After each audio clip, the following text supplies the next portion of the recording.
पहला प्रश्न है कि भारत की जो पहली स्वदेशी मिसाइल कॉर्वेट आईएनएस खुखरी है P-49, इसको 24 दिसंबर 2021 को विशाखापट्टनम से आपके सेवा मुक्त कर दिया गया है। तो आपको ये बताना है कि जो आईएनएस खुखरी थी इसने कितने वर्षों तक सेवा की थी। तो ध्यान रखिएगा, इसने हमारी नेवी की टोटल 32 सालों तक सेवा की थी और 32 सालों के बाद में इसको सेवा मुक्त कर दिया गया है। ऐसे प्रश्न बहुत आते हैं एग्जाम में, तो जरूर ध्यान रखिएगा। फिलहाल डी होगा करेक्ट। अगला प्रश्न है कि हाल ही में किसने दूसरा स्वदेशी स्टील्थ विध्वंसक मोरमुगाहो को समुद्र में उतारा है या फिर इसका जलावतरण किया है। तो ध्यान रखिएगा, इसका जलावतरण हमारी भारतीय नौसेना ने किया है। तो ऑप्शन सी हो जाएगा यहाँ पर करेक्ट। तो देख सकते हैं, अगर हम लोग बात करते हैं मोरमुगाहो की, तो ये आपका स्वदेशी स्टील्थ डिस्ट्रॉयर है और इसको गोवा लिबरेशन डे के अवसर पर हमारी नेवी के द्वारा जलावतरण किया गया है। तो ध्यान रखिएगा, ऑप्शन सी हो जाएगा यहाँ पर फिलहाल करेक्ट। अगला प्रश्न है कि हाल ही में किसे ब्रह्मोस एरोस्पेस के सीईओ और एमडी के रूप में नियुक्त किया गया। तो यहाँ पर नियुक्ति हुई है, नाम इनका है अतुल दिनकर राणे। क्या नाम है? अतुल दिनकर राणे इनका नाम है और ये हमारे ब्रह्मोस एरोस्पेस के नए एमडी और सीईओ बने हैं। तो यहाँ पर ऑप्शन ए हो जाएगा करेक्ट। अगला प्रश्न है कि डीआरडीओ ने अग्नि 5 बैलिस्टिक मिसाइल का परीक्षण किया है। तो आपको बताना है कि इसकी मारक क्षमता कितनी है। ये बहुत ही महत्वपूर्ण प्रश्न है क्योंकि अग्नि 5 हमारे देश का आप कह सकते हैं सबसे विशाल बैलिस्टिक मिसाइल है और इसकी रेंज है 5000 किलोमीटर। कितनी है? 5000 किलोमीटर इसकी रेंज है। तो यहाँ पर ऑप्शन बी हो जाएगा फिलहाल करेक्ट। सतह से सतह पर मार करने में ये सक्षम है, ये भी आपको ध्यान रखना है। और अब्दुल कलाम द्वीप उड़ीसा में इसका परीक्षण हुआ है। तो बी हो जाएगा फिलहाल करेक्ट। अगला प्रश्न है कि मार्च 2021 में भारतीय नौसेना के द्वारा जो आईएनएस करंज है इसको कहां पर कमीशन किया गया। तो आईएनएस करंज की बात करते हैं, इसको फिलहाल मुंबई में कमीशन किया गया है। तो यहां पर ऑप्शन बी हो जाएगा करेक्ट। ये प्रश्न भी बहुत ज़्यादा महत्वपूर्ण है क्योंकि यहाँ से आपके बहुत सारे एग्जाम में ऑलरेडी प्रश्न पूछे जा चुके हैं। सबसे पहले आपको तो ये ध्यान रखना है कि जो हमारा आईएनएस करंज है यह एक पनडुब्बी है। किस क्लास की पनडुब्बी है? तो ये कलवरी क्लास की तीसरी पनडुब्बी है और मझगांव डॉक लिमिटेड के द्वारा प्रोजेक्ट P-75 के अंतर्गत इस पनडुब्बी का निर्माण हुआ है। देख सकते हैं टोटल आपके इसमें 6 पनडुब्बियां बननी है, जिनमें से 5 आपकी लॉन्च हो चुकी हैं, 4 लॉन्च हो चुकी हैं, 2 को लॉन्च किया जाना शेष है, जिसमें आईएनएस कलवरी है, खंडेरी है, आईएनएस करंज मैंने आपको बता ही दिया और अभी नवंबर महीने में आईएनएस बेला को भी लॉन्च कर दिया गया है। तो ध्यान रखेंगे, ऑप्शन बी हो जाएगा करेक्ट। अगला प्रश्न है कि जून 2021 में जो निर्भय क्रूज मिसाइल है इसका सफल परीक्षण किया गया। बताइए इसकी मारक क्षमता कितनी है, यानी कि रेंज इसकी कितनी है।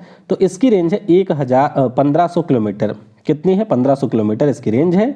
तो बी हो जाएगा, यहाँ डी होगा यहाँ पर करेक्ट। अगर हम लोग निर्भय की बात करते हैं तो ध्यान रखिएगा, ये भी डीआरडीओ ने ही डेवलप किया है। ये जो मिसाइल है इसकी खास बात यह है कि आप इससे सरफेस से सरफेस के ऊपर भी टारगेट हिट कर सकते हैं या फिर सरफेस से हवा में भी टारगेट को हिट कर सकते हैं। तो ये इसकी जो क्वालिटी है वह इसको खास बनाती है। ऑप्शन डी हो जाएगा करेक्ट। अगला प्रश्न है कि जून 2021 में डीआरडीओ के द्वारा किस राज्य में पिनाका रॉकेट के उन्नत संस्करण का सफलतापूर्वक परीक्षण किया गया। तो परीक्षण ज़्यादातर हमारे उड़ीसा में ही होते हैं, इसका भी उड़ीसा में ही हुआ है। ऑप्शन सी हो जाएगा करेक्ट। आपको ये ध्यान रखना है कि जो हमारा पिनाका रॉकेट सिस्टम है इसके एक बैलेट में आपको टोटल 6 रॉकेट देखने को मिलते हैं। टोटल इसमें वैसे 12 होते हैं और इसकी रेंज होती है 45 किलोमीटर। अगला प्रश्न है कि किस वर्ष तक भारत का जो पहला स्वदेशी एयरक्राफ्ट कैरियर है यानी कि जो आईएनएस विक्रांत है इसको कमीशन किया जाएगा। तो इसे कमीशन कर दिया जाएगा इसी साल तक। पिछले साल इसका जो ट्रायल है वो शुरू हो चुका है यानी कि 2021 में, और इसी साल के मध्य तक इसको कमीशन कर दिया जाएगा। ऑप्शन फिलहाल डी होगा करेक्ट। अच्छा, बात हुई है एयरक्राफ्ट कैरियर की, तो ध्यान रखिएगा वर्तमान में हमारे पास में एक एयरक्राफ्ट कैरियर है जिसका नाम आईएनएस विक्रमादित्य है और उसको हमने खरीदा हुआ है रूस से। ये जो हमारा आईएनएस विक्रांत है ये पहला देसी है यानी कि हमारे देश में ही इसका निर्माण किया गया है और इसको बनाया है कोचीन शिपयार्ड लिमिटेड ने। तो ये सारी डिटेल याद रखिएगा, ऑप्शन डी हो जाएगा करेक्ट। अगला प्रश्न है कि जून 2021 में डीआरडीओ के द्वारा अग्नि प्राइम मिसाइल का परीक्षण किया गया। ये बताइए किस प्रकार की मिसाइल है। तो अग्नि प्राइम की बात करें, ये हमारी सरफेस टू सरफेस मिसाइल है, यानी कि सतह से सतह के ऊपर टारगेट को हम हिट कर सकते हैं इससे। तो यहाँ पर ए हो जाएगा करेक्ट। अगला प्रश्न है कि फरवरी 2021 में डीआरडीओ के द्वारा BLSR LAM मिसाइल का सफल परीक्षण किया गया। तो ये किस प्रकार की मिसाइल है? ये भी हमारे सरफेस टू एयर मिसाइल है। कैसी है? सरफेस टू एयर मिसाइल है। तो फिलहाल बी हो जाएगा करेक्ट। तो देख सकते हैं इसका नाम ही है vertical launch short range surface to air missile. तो यहाँ पर ऑप्शन बी हो जाएगा फिलहाल करेक्ट। अगला प्रश्न है कि जनवरी 2021 में किस शहर में डीआरडीओ के एकीकृत हथियार प्रणाली डिजाइन केंद्र का उद्घाटन किया गया? तो ये जो एकीकृत हथियार प्रणाली डिजाइन केंद्र है ये बना है हैदराबाद में। ये जरूर ध्यान रखिएगा, ऑलरेडी एग्जाम में ये आ चुका है। तो यहाँ पर डी हो जाएगा फिलहाल के लिए करेक्ट। अगला प्रश्न है कि भारत के द्वारा अंटार्कटिका के लिए जो 40वां वैज्ञानिक अभियान है वो आपके किस राज्य से रवाना हुआ था? तो ये जो अभियान है ये शुरू हुआ था हमारे गोवा से पिछले साल, और इस साल के अंत में हमारा 41वां अभियान भी शुरू हो चुका है। तो फिलहाल के लिए डी हो जाएगा यहाँ पर करेक्ट। अच्छा, गोवा में चला था तो आपको ध्यान रखना है कि जो गोवा में जो हमारा मर्मुगांव पोर्ट है वहाँ से ये अभियान रवाना हुआ था। अगर हम लोग बात करते हैं अंटार्कटिका की तो ध्यान रखिएगा दक्षिण गंगोत्री, मैत्री और भारती के नाम से अंटार्कटिका में आपको 3 शोध संस्थान देखने को मिलेंगे। तो फिलहाल ऑप्शन डी हो जाएगा करेक्ट।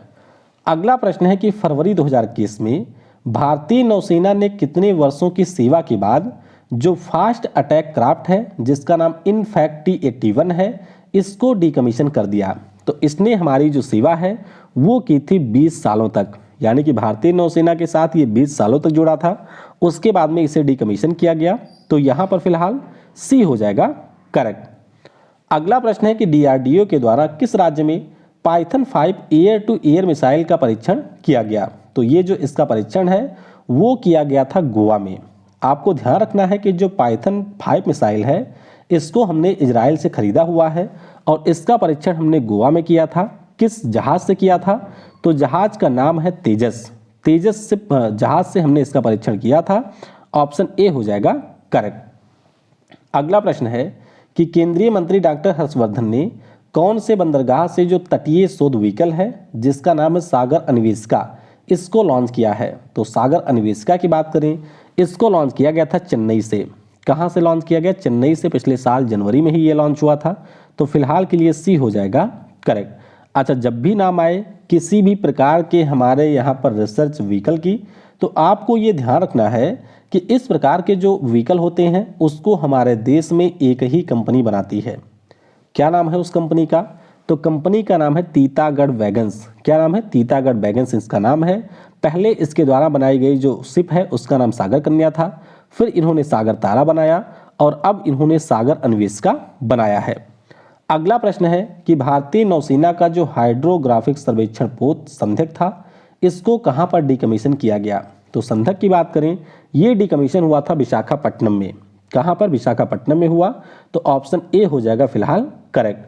तो 1980 से ही ये हमारे नौसेना की सेवा कर रहा था और फाइनली 2021 में जाकर के इसको डीकमीशन किया गया। तो ध्यान रखिएगा INS संध्यक इसका नाम है। यहाँ पर ए हो जाएगा करेक्ट। अगला प्रश्न है कि जनवरी 2021 में डीआरडीओ ने किस राज्य में नौसेना के साथ मिलकर पहले एयर ड्राफ्ट कंटेनर जिसका नाम सहायक NG है उसका सफल परीक्षण किया है? तो ये जो सहायक NG है इसका परीक्षण किया गया आपके गोवा में। कहाँ पर किया गया? गोवा में किया गया। तो फिलहाल के लिए ऑप्शन सी हो जाएगा करेक्ट। ये देख सकते हैं ये हमारा सहायक NG है जिसका मुख्य रूप से काम है कि अगर भारत के तट के पास 2000 किलोमीटर के रेंज में कोई शिप वगैरह हमारे देश की है और वहाँ तक हमें किसी सामान को पहुँचाना है तो हम इसकी सहायता से पहुँचा सकते हैं। तो ऑप्शन सी होगा करेक्ट। अगला प्रश्न है बहुत ही ज़्यादा महत्वपूर्ण कि सितंबर 2021 में डीआरडीओ के द्वारा किस नाम से जो पहला तैरता मिसाइल परीक्षण रेंज है इसको लॉन्च किया गया? तो ये जो मिसाइल रेंज है इसका नाम है INS अन्वेष। तो ध्यान रखिएगा ये हमारी एक प्रकार की शिप है और ये ऐसी शिप है कि जिसके ऊपर से हम लोग मिसाइल का परीक्षण कर सकते हैं। INS अन्वेष इसका नाम है। तो यहाँ पर सी हो जाएगा फिलहाल करेक्ट। अगला प्रश्न है कि हाल ही में किस देश ने सतह से सतह पर मार करने वाली कम दूरी की बैलिस्टिक मिसाइल जिसका नाम प्रलय है, इसका सफल परीक्षण किया है? तो प्रलय की अगर हम लोग बात करते हैं तो जाहिर सी बात है हमारे देश भारत ने इसका परीक्षण किया है। ऑप्शन ए हो जाएगा यहाँ पर करेक्ट। तो बस आपको ध्यान रखना है कि जो एपीजे अब्दुल कलाम आइलैंड है यहाँ से हमने प्रलय का परीक्षण किया है, तो ऑप्शन ए हो जाएगा करेक्ट। अगला प्रश्न है कि ग्रेने रोबोटिक्स के द्वारा किस नाम से भारत का जो पहला स्वदेशी ऑटोनोमस ड्रोन डिफेंस डोम है इसको विकसित किया गया? तो इसका नाम है इंद्रजाल। क्या नाम है? इंद्रजाल इसका नाम है। और आपको इसके बारे में ध्यान ये रखना है कि जैसे मान लीजिए हमारा कोई शहर वगैरह हो गया या कोई प्लेस है जहाँ पर हमने इसको इंस्टॉल कर दिया, तो अगर किसी भी प्रकार के मिसाइल वगैरह से इस शहर पर अटैक किया जाता है तो उस प्रकार के अटैक को रोक देगा इंद्रजाल। तो ऑप्शन बी हो जाएगा यहाँ पर करेक्ट। अगला प्रश्न है कि जुलाई 2021 में भारतीय नौसेना ने किस देश से 10वें पोसाइडन 8I एयरक्राफ्ट को प्राप्त किया है? तो ये जो एयरक्राफ्ट है इसको हमने खरीदा है अमेरिका से। कहाँ से खरीदा? अमेरिका से खरीदा है। तो ऑप्शन सी हो जाएगा फिलहाल करेक्ट। ये देख सकते हैं नौसेना के लिए हमारे इस प्रकार के जहाज खरीदे जाते हैं। हमने टोटल 12 इस प्रकार के जहाज़ों के लिए समझौता किया है। किसके साथ? अमेरिका के साथ। और हमें अब 10वां मिल चुका है, बोइंग कंपनी ने इसको बनाया है। तो सी होगा करेक्ट। अगला प्रश्न है कि जुलाई 2021 में किस देश ने S-500 मिसाइल डिफेंस सिस्टम का सफल परीक्षण किया है? तो S-500 की बात करें तो इसका परीक्षण किया रसिया ने। किसने किया है? रसिया ने किया है इसका परीक्षण। ऑप्शन यहाँ पर डी हो जाएगा करेक्ट। तो जैसे आपने S-400 के बारे में सुना होगा जिसके लिए 400 किलोमीटर है, लेकिन अगर हम लोग S-500 की बात करें तो इसकी रेंज है टोटल 600 किलोमीटर। तो ध्यान रखिएगा डी हो जाएगा यहाँ पर करेक्ट। अगला प्रश्न है कि जुलाई 2021 में DRDO ने स्वदेशी विकसित MPAD-GM मिसाइल का परीक्षण किया। तो ये किस प्रकार की मिसाइल है? तो MPAD-GM की बात करते हैं। अगर हम इसकी बात करें तो ये हमारी एक एंटी टैंक मिसाइल है। ऑप्शन डी हो जाएगा फिलहाल करेक्ट। तो रेंज इसकी टोटल 2.5 किलोमीटर है। जैसे मान लीजिए दुश्मन का टैंक वगैरह आ रहा है पाकिस्तान का, तो इसको हम लोग 2.5 किलोमीटर की दूरी से ही नष्ट कर सकते हैं। डी होगा यहाँ पर करेक्ट। अगला प्रश्न है कि जुलाई 2021 में इसरो ने आकाश NG मिसाइल का सफल परीक्षण किया है। NG का मतलब है न्यू जनरेशन। तो इसकी रेंज कितनी है? ध्यान रखिएगा आकाश की जो रेंज है ये हमारे 60 किलोमीटर है। यहाँ पर ऑप्शन ए हो जाएगा फिलहाल करेक्ट। अगला प्रश्न है कि पाकिस्तान की जो परमाणु संपन्न बैलिस्टिक मिसाइल है गजनवी, इसकी रेंज कितनी है? तो गजनवी की अगर हम बात करें तो 290 किलोमीटर इसकी रेंज है, जितनी रेंज हमारे ब्रह्मोस की है। तो ब्रह्मोस की रेंज तो अब हमने बढ़ा दिया है फिलहाल, लेकिन आपको ध्यान रखना है कि इनकी जो गजनवी है उसकी रेंज 290 किलोमीटर ही है। ऑप्शन सी हो जाएगा करेक्ट। अगला प्रश्न है, ये बहुत ही ज़्यादा है, इसको ध्यान रखिएगा, पूछा जाएगा 100%। मार्च 2022 में जो हमारा डिफेंस एक्सपो है इसका आयोजन कहाँ पर किया जाएगा? तो 2022 वाला जो डिफेंस एक्सपो है ये होगा आपके गांधीनगर में। कहाँ पर होगा? गांधीनगर में। तो फिलहाल के लिए ए हो जाएगा यहाँ पर करेक्ट। थीम भी इसकी आप लोग ध्यान रखिएगा। तो इस बार इसकी जो थीम है वह होगी आपकी India as a defence manufacturing hub. Gujarat की राजधानी गांधीनगर में इसका आयोजन होगा। इससे पहले 2020 में जो इसका आयोजन हुआ था वह उत्तर प्रदेश की राजधानी लखनऊ में हुआ था। तो ध्यान रखेंगे ऑप्शन ए हो जाएगा करेक्ट। अगला प्रश्न है कि जून 2021 में किस देश ने ड्रोन को हवा में शूट करने के लिए लेजर वेपन सिस्टम का सफल परीक्षण किया है? तो ये जो लेजर वेपन सिस्टम है इसका परीक्षण कर लिया है इजराइल ने। किसने किया? इजराइल ने किया है। तो यहाँ पर फिलहाल ऑप्शन डी हो जाएगा करेक्ट। अगला प्रश्न है कि CRPF में शामिल की गई DRDO के द्वारा निर्मित जो बाइक एम्बुलेंस है इसका नाम क्या है? तो ये भी प्रश्न ऑलरेडी एग्जाम में आ चुका है। ध्यान रखिएगा इस बाइक एम्बुलेंस का नाम है रक्षिता। क्या नाम है? रक्षिता इसका नाम है। तो यहाँ पर ऑप्शन बी हो जाएगा फिलहाल के लिए करेक्ट। अगला प्रश्न है कि सिप्री के द्वारा जारी रिपोर्ट के अनुसार कौन सा देश अपनी सेना पर सबसे ज़्यादा खर्च करता है दुनिया में? तो जाहिर सी बात है सबसे ज़्यादा अपनी सेना पर खर्च करता है अमेरिका। कौन करता है? अमेरिका करता है। दूसरे नंबर पर चाइना करता है यानी कि चीन करता है। और तीसरे नंबर पर हम हैं इस सूची में। तो Stockholm International Peace Research Institute के द्वारा इसे जारी किया गया है। ऑप्शन ए हो जाएगा यहाँ पर करेक्ट। अगला प्रश्न है कि जनवरी 2021 में भारत ने किस देश के साथ में 12 सुखोई 30 MKI और 21 MiG-29 लड़ाकू विमानों की खरीद का निर्णय लिया है। तो ये जो विमान वगैरह हैं इसे हम लोग खरीद रहे हैं रसिया से। जाहिर सी बात है ये मिग वगैरह हम लोग रूस से ही खरीदते हैं, तो यहाँ पर डी हो जाएगा करेक्ट। अगला प्रश्न है कि स्ट्रेटो लॉन्च के द्वारा किस देश में जो विश्व का सबसे बड़ा हवाई जहाज का उड़ान है इसका परीक्षण किया गया। तो ये जो उड़ान है इसका परीक्षण हमने किया है अमेरिका से। कहाँ से किया? अमेरिका से किया है। तो यहाँ पर ऑप्शन ए हो जाएगा करेक्ट। कुछ देख सकते हैं इस प्रकार का ये हमारा जहाज है जिसका नाम यहाँ पर रॉक रखा गया है और कैलिफोर्निया का जो मोजेओ नाम का मरुस्थल है वहाँ पर इस जहाज का परीक्षण किया गया। तो ऑप्शन ए हो जाएगा करेक्ट। अगला प्रश्न है कि भारतीय सेना के द्वारा हमारे किस राज्य में green solar energy harnessing plant की शुरुआत की गई। तो ये जो प्लांट है ये शुरू हो गया है आपके सिक्किम में। कहाँ पर शुरू हुआ? सिक्किम में शुरू हुआ है। तो फिलहाल के लिए ऑप्शन बी हो जाएगा करेक्ट। अगला प्रश्न है कि भारतीय सेना ने किस देश से 4 हेरॉन मानव रहित हवाई वाहन पट्टे पर लिया है, जिसे हम लोग अनमैन्ड एरियल व्हीकल भी कहते हैं। तो ये हमने पट्टे पर लिया है इजराइल से। ऑप्शन फिलहाल के लिए ए हो जाएगा यहाँ पर करेक्ट। अगला प्रश्न है कि जो हमारे रक्षा मंत्री हैं राजनाथ सिंह जी, इनके द्वारा हिंदुस्तान एरोनॉटिक्स लिमिटेड का जो दूसरा लाइट कॉम्बैट एयरक्राफ्ट है इसके दूसरे संयंत्र का उद्घाटन कहाँ पर किया गया। तो पहले संयंत्र का उद्घाटन हमारे बेंगलुरु में हुआ था, दूसरे का भी यहीं पर हुआ है। तो ऑप्शन फिलहाल बी हो जाएगा करेक्ट। अगला प्रश्न है कि फरवरी 2021 में मात्र 25 वर्ष की आयु में भारत की सबसे युवा महिला पायलट कौन बनी। तो इनका नाम है यहाँ पर आयशा अजीज। क्या नाम है? आयशा अजीज इनका नाम है। तो सी हो जाएगा फिलहाल के लिए करेक्ट। अगला प्रश्न है कि किस पायलट की अगुवाई में भारतीय महिला पायलट टीम ने विश्व के सबसे लंबे वायुमार्ग से उड़ान को पूरा किया है। तो ये जो उड़ान है इसको पूरा किया जोया अग्रवाल की अगुवाई में। किसकी अगुवाई में? जोया अग्रवाल की अगुवाई में। ये आपके अमेरिका से शुरू हुआ था और उत्तरी ध्रुव के ऊपर से होते हुए ये लैंड किया था हमारे बेंगलुरु में। तो देख सकते हैं कुछ इस प्रकार का इसका मार्ग रहा था। जोया अग्रवाल की बात करें तो इनके पास में वैसे भी सबसे कम उम्र में बोइंग विमान उड़ाने का रिकॉर्ड है और इस जहाज ने 16,000 किलोमीटर की यात्रा पूरी की थी। तो ध्यान रखिएगा ऑप्शन डी हो जाएगा करेक्ट। अगला प्रश्न है कि मई 2021 में किस महासागर को पार करने वाला मेफ्लावर विश्व का पहला मानव रहित पोत बना है। तो अगर हम मेफ्लावर की बात करते हैं तो इसने पार किया है आपके अटलांटिक महासागर को। किसे पार किया? अटलांटिक महासागर को पार किया। तो यहाँ पर ए हो जाएगा करेक्ट। अगला प्रश्न है कि जनवरी 2021 में पीएम नरेंद्र मोदी के द्वारा कितने राज्यों में लाइट हाउस प्रोजेक्ट की आधारशिला रखी गई। ये प्रश्न भी ऑलरेडी 2 एग्जाम में आ चुका है। ध्यान रखिएगा जो लाइट हाउस प्रोजेक्ट है ये हमारे 6 राज्यों में शुरू हुआ है। ऑप्शन डी हो जाएगा यहाँ पर करेक्ट। अब ये राज्य कौन कौन से हैं इसके बारे में भी आप लोगों को ध्यान रखना है।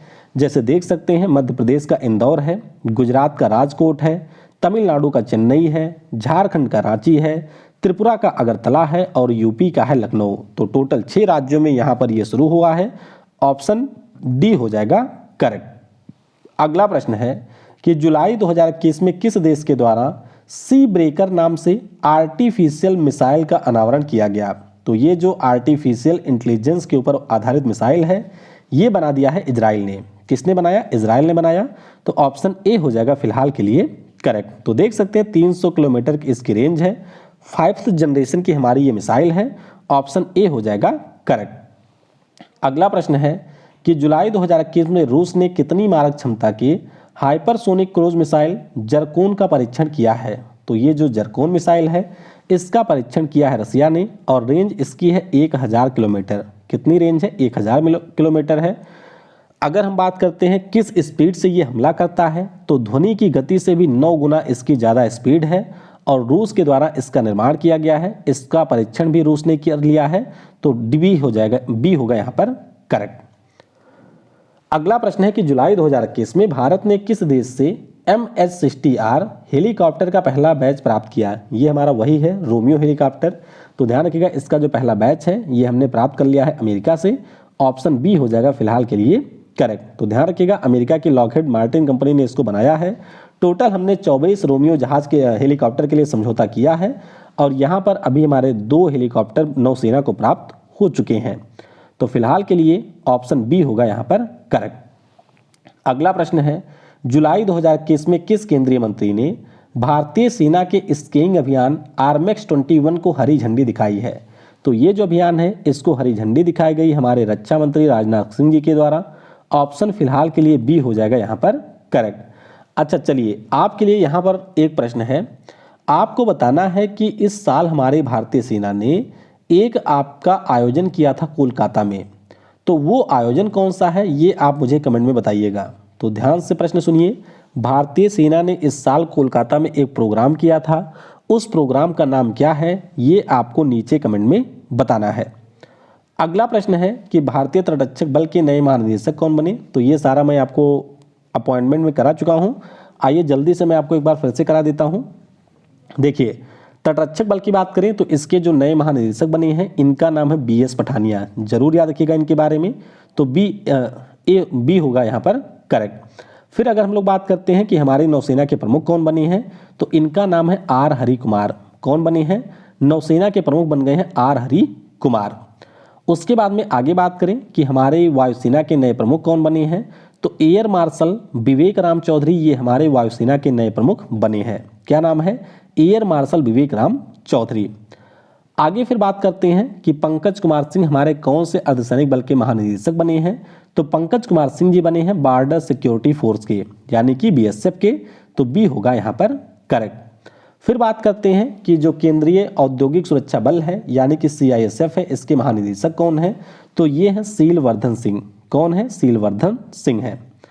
फिर बात करते हैं कि संजय अरोरा हमारे किस अर्धसैनिक बल के महानिदेशक हैं, तो ये हैं ITBP के। किसके हैं? ITBP के हैं। और ध्यान रखिएगा दिसंबर लास्ट में इनको आपके क्या नाम है उसका,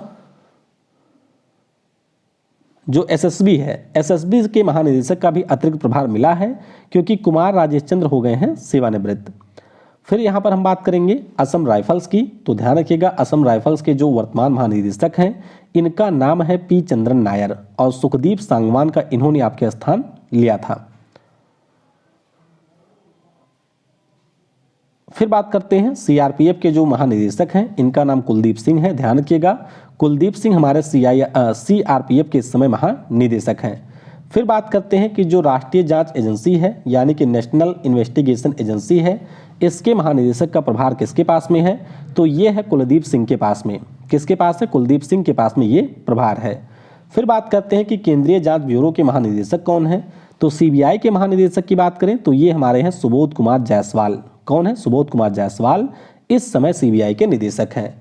तो जो भी हमारे सबसे ज़्यादा महत्वपूर्ण प्रश्न थे डिफेंस से जुड़े हुए, उन सारे प्रश्नों को हमने डिस्कस कर लिया है। मैंने आपको बता दिया है कि जो इसकी PDF होगी वो kbguruji.in के ऊपर मिलेगी आपको प्रिंट फॉर्मेट में, लेकिन आपको उसके लिए 2-3 दिन का इंतजार करना होगा। वीडियो को समय देने के लिए आपको बहुत बहुत धन्यवाद। Thanks for watching. जय हिंद, जय भारत, और सबसे ज़रूरी, पढ़ेगा भारत तो बढ़ेगा भारत। और यहाँ तक अगर आपने वीडियो को देखा है तो नीचे टाइप करिएगा yes I can do it.